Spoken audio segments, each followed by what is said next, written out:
اور اس کے بارے میں ایک روایت یہ کہی جاتی ہے کہ جب یہ آیت نازل ہوئی ہے تو نبی صلی اللہ علیہ وسلم نے حضرت جابر رضی اللہ عنہ کو بلایا، جن کے والد عبداللہ شہید ہو گئے تھے۔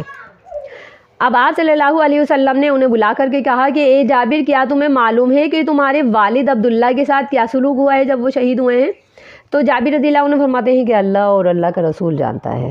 تو نبی صلی اللہ علیہ وسلم نے فرمایا، اے جابر، عبداللہ کو تمہارے والد کو اللہ نے بلایا، چونکہ وہ شہید ہو گئے تھے تو اللہ نے ان کو بلایا اور ان سے پوچھا کہ اے عبداللہ، تمہاری کوئی خواہش ہے؟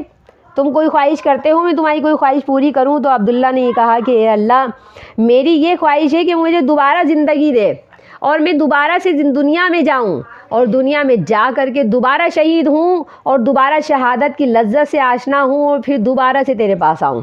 تو میں وہ لذت جو مجھے شہادت کے وقت پہنچی تھی اسے انجوائے کرنا چاہتا ہوں، اسے دوبارہ سے محسوس کرنا چاہتا ہوں۔ اللہ ایک مرتبہ اور دنیا میں بھیج دے۔